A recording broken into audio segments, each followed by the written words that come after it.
Hi guys, welcome to my channel. ఈరోజు గోంగూర చట్నీ చేశాను. ఎలా చేశానో చూడండి, మీరు కూడా ట్రై చేయండి. కడాయి పెట్టి 2 టేబుల్ స్పూన్స్ ఆయిల్ వేయాలి. గోంగూర 2 కట్టలు తీసుకున్నాను. ఆకు ఉంచి టూ టైమ్స్ క్లీన్ చేయాలి. క్లీన్ చేసి పెట్టుకోవాలి. ఉష్కే ఉంటుంది.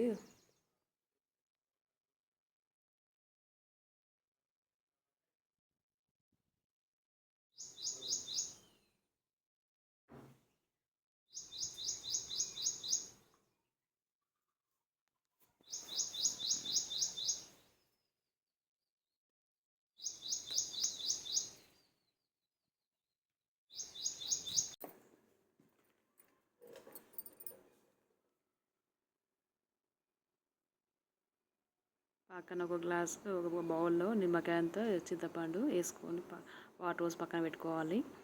కలుపుతూ ఉండాలి. గోంగూరాకు ఫ్రై కావాలి. కొద్దిగా కలర్ చేంజ్ అయ్యే వరకు ఫ్రై చేస్తూ ఉండాలి.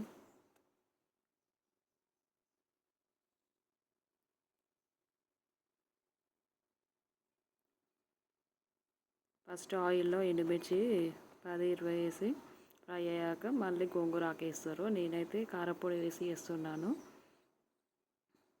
చూడండి ఫ్రెండ్స్, ఆకంత ఫ్రై అయింది.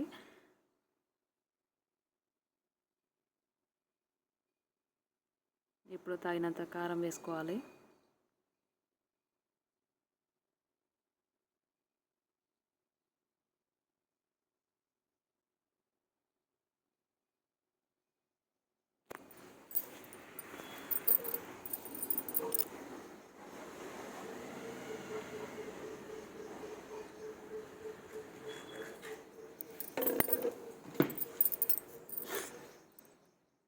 కారం వేసాక ఎల్లిపాయలు 4-5 వేసుకోవాలి. సాల్ట్ వేసుకోవాలి.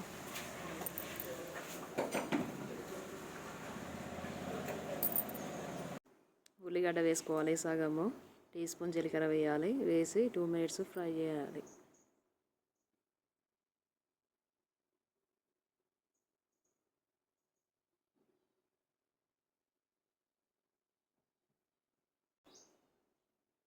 కలుపుతూ ఉండాలి, మాడిపోతుంది. అలా 2 మినిట్స్ ఫ్రై అయ్యాక స్టవ్ ఆఫ్ చేసి పక్కన పెట్టుకోవాలి. 10 మినిట్స్ కూల్ కావాలి. కూల్ అయ్యాక మిక్సీ జార్లో వేసి మిక్సీ పట్టుకోవాలి. ఇంకా రోట్లో దంచితే చాలా బాగుంటుంది కర్రీ చట్నీ.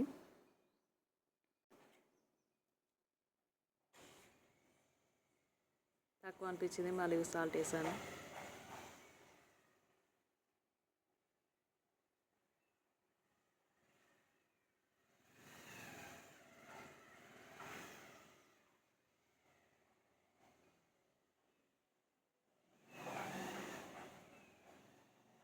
స్టవ్ ఆఫ్ చేయాలి. ఆఫ్ చేసి 5 మినిట్స్ కూల్ కానివ్వాలి.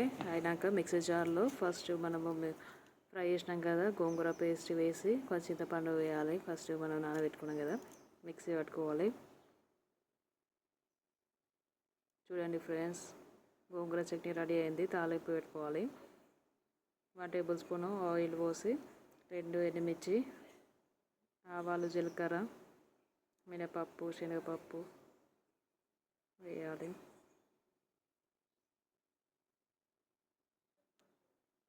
ఫ్రై అయ్యాక కళ్యామాకు వేసి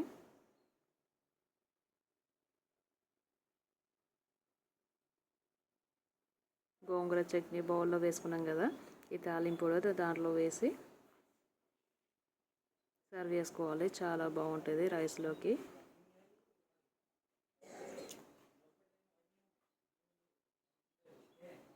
టిఫిన్లకు కూడా బాగుంటుంది. ఇడ్లీలకు, దోశలకు. అంతే ఫ్రెండ్స్, గోంగూర పచ్చడి రెడీ అయింది.